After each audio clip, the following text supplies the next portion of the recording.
Assalamualaikum warahmatullahi wabarakatuh. Pada kesempatan kali ini, saya Arifiana Nurazanata 20060611111 dan teman saya Eko Agung Nur Cahyo 2006061111055 akan melakukan presentasi dengan tema permasalahan seputar pembangunan dinding.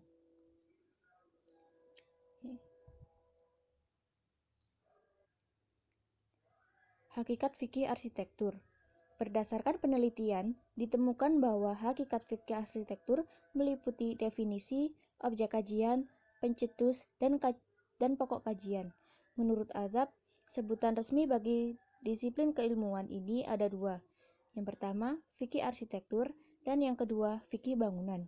Ulama fikih kontemporer menggunakan nama pertama, sedangkan ulama fikih klasik menggunakan nama kedua. Secara bahasa, lafadz al-fiqhu bermakna pemahaman, sedangkan secara terminologi bermakna pengetahuan seputar hukum syariat yang bersifat aplikatif yang dirumuskan dari berbagai dalil syariat yang bersifat terperinci. Selanjutnya, hukum syariat yang bersifat aplikatif terbagi menjadi dua, yaitu hukum taklifi dan hukum wad'i. Hukum taklifi adalah titah Allah yang berkaitan dengan tindakan orang mukallaf, baik berupa keharusan maupun hukum alternatif. Sedangkan hukum wad'i adalah hukum yang menjadikan sesuatu sebagai sebab atau syariat dari atau pencegahan sesuatu yang lain atau berupa ketentuan sah atau rusak. Fikih arsitektur adalah kumpulan berbagai prinsip fikih yang berakibat pada mobilitas sebuah kota sebagai efek persinggungan setiap anggota masyarakat, kecenderungan bentuk arsitektur bangunan, dan berbagai persoalan seputar bangunan yang diketengahkan oleh para ulama fikih sebagai fatwa hukum fikih berdasarkan ilmu usul fikih. Selanjutnya, objek kajian fikih arsitektur. Menurut Basyah, objek kajian fikih arsitektur adalah integrasi kajian fikih dengan kajian arsitektur dan bangunan. Selanjutnya adalah permasalahan seputar pembangunan dinding. Permasalahan seputar pembangunan dinding mencakup hukum pembangunan dan memanfaatkan satu dinding yang dimiliki oleh dua orang atau lebih dan kaidah prinsip menghindari terjadinya bahaya dalam pembangunan sebuah dinding.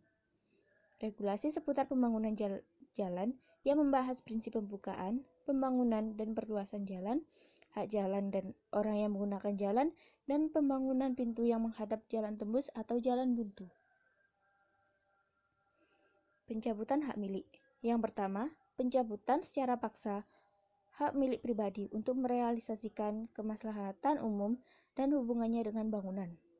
Yang kedua, pencabutan secara paksa hak milik yang bersifat umum untuk pembukaan atau pembangunan atau perluasan jalan. Dan yang terakhir, pencabutan secara paksa hak milik pribadi untuk merealisasikan kemaslahatan pribadi. Seni dan keindahan dalam fikih arsitektur meliputi hukum seni gambar dalam berbagai variasinya dan hukum seni pahat dan patung. Permasalahan air dan dalam pemanfaatan bangunan dan perusahaan meliputi ragam jenis air dan pemanfaatan dalam fikih.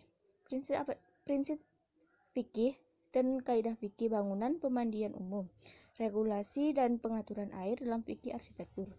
Konsep pasar dalam fikih arsitektur meliputi definisi, letak bangunan, manfaat, mafsadat, dan hukum fikih di pasar. Sementara itu, konsep rumah dalam fikih arsitektur terdiri atas definisi letak bangunan, manfaat, mafsadat, dan hukum fikih di rumah. Terakhir, konsep masjid dalam fikih arsitektur mencakup definisi, letak bangunan, manfaat, mafsadat, dan hukum fikih di masjid. Di sini saya akan melanjutkan presentasi dari teman saya. Kaidah bahaya tidak boleh dihilangkan dengan bahaya atau bahkan tidak boleh dihilangkan dengan kadar bahaya yang sama dengannya.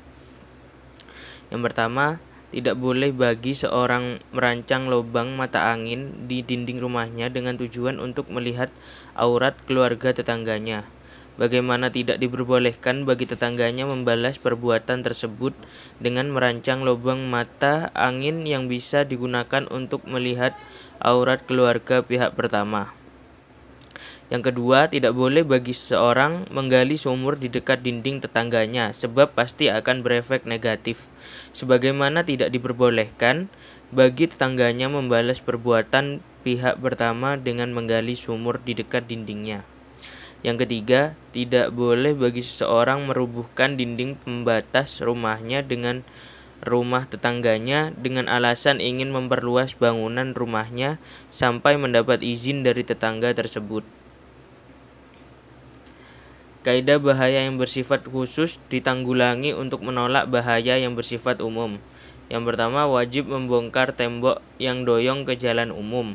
Yang kedua, larangan membuka bengkel atau dapur klasik di tengah kios atau penjual lain. Yang ketiga, pelebaran jalan ketika telah terasa sempit oleh para pengguna jalan.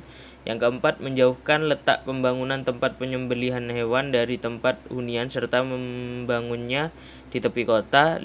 Memaksa pemiliki bangunan tua dan rapuh agar membongkarnya sebab khawatir merobohi para pengguna jalan.